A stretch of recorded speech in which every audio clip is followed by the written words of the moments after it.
G'day legends, I hope that you're having a fantastic day. Now I'm sure that you are seeing what is happening in the Middle East, and I, like many, do believe that we could be on the eve or very close to an imminent escalation in the Middle East. Now for those of you who follow me, you will know that I just got back from the Israel-Lebanon border a few weeks ago reporting on this exact thing, and maybe I came home a bit early.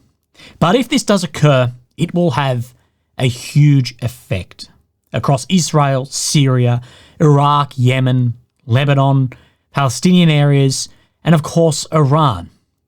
But you would be incorrect if you thought this would be limited to just these countries. It's not only militarily, it's allies, it's financial, it's politically as well. And don't be fooled into thinking that this will just be isolated. Just because guns aren't firing doesn't mean that positions in the world are not changing. And in my opinion, this century is the century of a power shift. Now, maybe not a shift in dominance overall, but in a shift from a unipolar world to a more multipolar world. And I actually believe that this is already decades down the track, and I think that we have crossed an event horizon from stopping this happening. But I also believe the events in Hamas entering Israel on the 7th of October and the response that then followed, this exponentially sped up this process. It backed Israel into a corner where the options of response were basically impossible. You do nothing and you lose domestic support. You do what we have seen, and of course there are huge international consequences. And of course those tied to Israel feel those consequences from other nations as well. And those nations, primarily the global south, are becoming more and more powerful around the world. Now, not only politically the direction of international states are changing, but their economic partners, and of course the reliance on the dollar, the euro, and the pound. But also this is influenced through unconventional hybrid warfare campaigns that paints the West as an ultra-liberal, demonic, pointing at the hypocrisy on the messaging around wars such as Russia into Ukraine, or America into Iraq, or Israel into Gaza, just to name a few. Now, whether you can break down and go, well, these are different because of X. On the surface, a lot of people don't care, and a lot of people see it very differently. To the degree, I would say, the majority of humans on the planet see it differently to how someone like I may be sitting. The loss of traditional values, the loss of religion, and carrying a Western superiority complex. Now, you may pay this off as propaganda, or you may pay this off as real, but what I will say, regardless of where you fall on this spectrum, all good propaganda has an element of truth, and it's using that element of truth to then push the narrative in the way that you will make it then fit. And you just need to look at any number of elements around the world to see where this can then be pushed. And I speak about a more multipolar world, and we'll speak about then this propaganda and who is backing who, and what I mean by saying that this is not isolated, and what groups you may think are independent but have deep connections with even deeper pockets. So of course we have seen a number of strikes over a number of countries by Israel overnight, and we've seen, of course, countries, incredibly powerful countries, countries like China, who are condemning the assassination of this political chief, of course, as well. And they are warning that this incident may plunge the region into greater turmoil. But when I say the global south, unipolar, multipolar, the loss of influence, what do I actually then mean by this? And we're going to talk about how the conflict in Israel, Gaza, Lebanon, Yemen, across this whole area is related to what is happening in Ukraine as well. And I just want to show you some maps. So when we say the global south, who do we mean? Well, we mean the majority of the population on Earth. Now, I've had to draw in here because we now include Russia in this, but we look at India, China, Russia, Asia, Africa. This is really who we are looking at. Massive, unbelievable centres of population, but also massively growing economies as well. But what I want to overlay this with is where beliefs may fit and a few other things of what we are seeing. And I want to talk as well about then immigration. So let's then have a look at the Israel-Hamas humanitarian truce and who voted on this. Now, of course, these don't overlap perfectly, but to me, there's enough of a correlation to see this divide between the yellow and the orange as an abstain, which I would say is a no, and a no, to the blue, who is a yes. There's enough overlap to show where and how states are seeing then the war in Gaza and then wider conflict there too. But what then I want to overlap this with then is, say, countries that then signed the Ukrainian peace communique for that support. And again, we can see that the global south really holding on a lot of parts as one who did either not go, who didn't participate, or participated and then did not sign. And then with this as well, I'll bring up a few maps, that then these are the countries that are arming Ukraine. We can see that where states may sit, as well as who has, of course, sanctioned Ukraine. So you can see how there's this divide in the world between the global south and the west, caused by, well, a lot of issues. And we talk about this rise in the global south, and what I have said is it has crossed the event horizon where this rise is inevitable. Will we see a shift in global power? I don't know, but I think the rise is inevitable. And something I do want to turn to here, and this is a map of the replacement rates of humans and populations.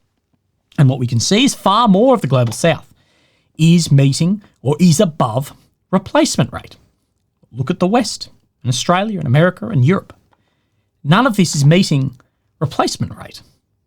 Now, what I'll say in this is there's a number of factors that make countries not meet replacement rate, from cost of living through to traditional values, and values change overall. I am 28 and I don't have children, so I guess I'm part of this issue. Now, what you'll quickly point out is where you'll say, well, Russia and China, they are not meeting replacement either. And that is true. We believe China has been lying about their population for a number of years, and Russia has a very low replacement rate. But there's two more things I will add to this. And what I'll add is through sanctions, through friendships, through different groups as well, everything from BRICS to SCO and all of this, is that China and Russia's economies are getting more tied to, and other countries are getting tied to their economies through these different incentives. And I'll scratch your back if you scratch mine, rather than the West, where we have EU, NATO, of course, we have other alliances here and there, but our economies are so reliant on each other and none are meeting these rates. And I think this, in the next 10, 20, 50, 100 years, will become far more of an issue. And something else I want to point to in this, and I'll use Australia or the UK as an example, is we're not meeting replacement rate by children. So what do we do to attempt to fix this? We go through a process that is becoming far more unpopular of immigration. Now, where do you think the majority of immigrants to these nations are coming from? They're coming from countries primarily within the global south, not overall, but primarily are coming from these nations.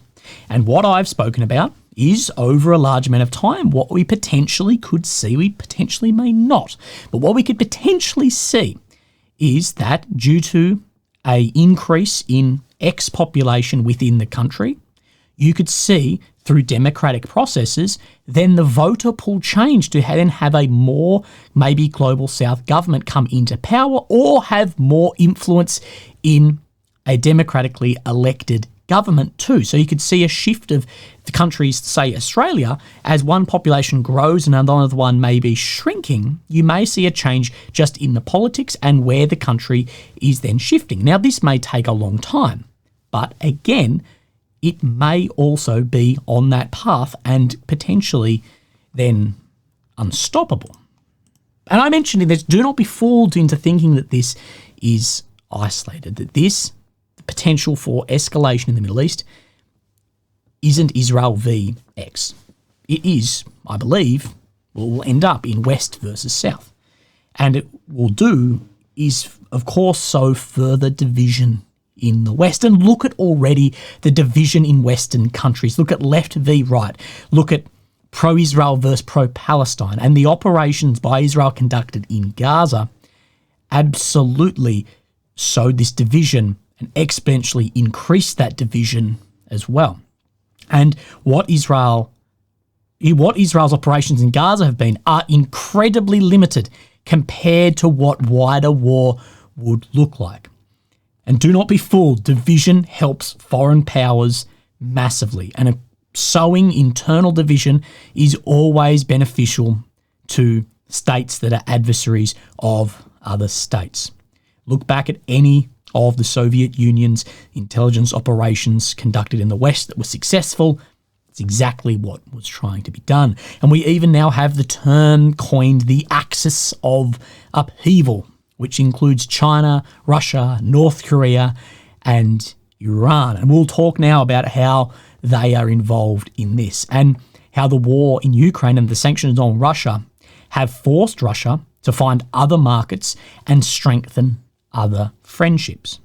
And one of these friendships that was really strengthened, it already existed, but was strengthened, was with Iran. Now, Iran, with their drones, really helped and bolstered Russia's air campaign, especially early on in their invasion of Ukraine. But what this means is, well, nothing is free. That meant there's increased trade back and forth and friendships and alliances, especially, say, for Russia with Iran and North Korea. What those countries are after is technology. And even a step below that, we see Russian and Chinese groups then having influence on groups that benefit their global order or are detrimental to what the West see as their global order through Asia or through Africa especially as well. And for an example of this, to relate to what we're seeing, is training influence technology into Iranian proxy groups, namely Hezbollah and the Houthis, with a remarkable increase in their capabilities. Both have had drones fly undetected into Israel and cause casualties, the most heavily air-defended place on Earth. Now, of course, then this flows downstream to a group like Hamas, who, after 10 months of war, of bombs, of fighting, is still very active in Gaza and can still fire barrages of rockets out every single day.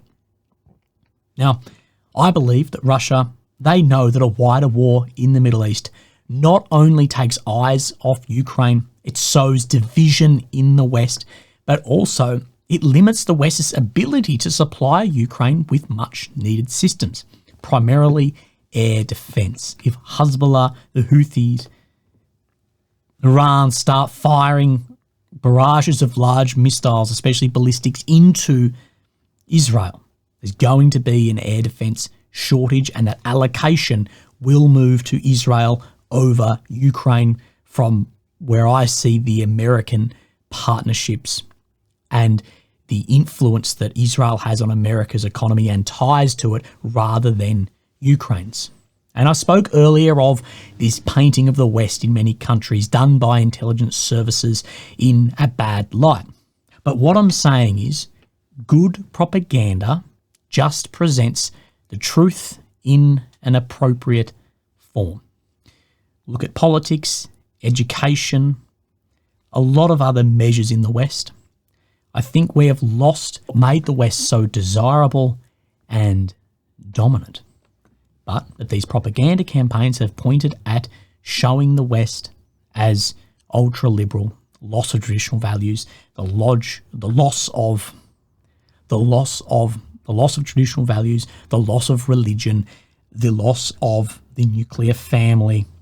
And again, like I said, good propaganda need not to lie. Good propaganda shows the truth in the appropriate form. And I myself am not religious, I'm not married, I don't have children, but it's hard for me to disagree with when it said the West has lost its way.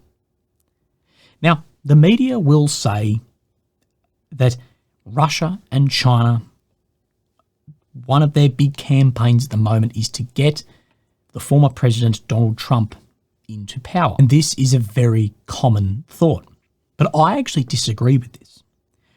I think that Trump is the opposite of what these other powers are trying to actually paint the West as. And I actually think for the overall campaign of showing the West and moving the global South away from that influence and orbit of the West, I struggle to think that having a more left government in America who will also have that division, of course, sowed, I believe, for their campaign may actually be more beneficial and more useful.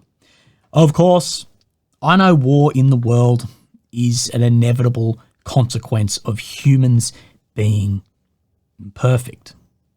And the more complex the world gets and the better weapons people get, I think the likelihood of unbelievably destructive war increases exponentially.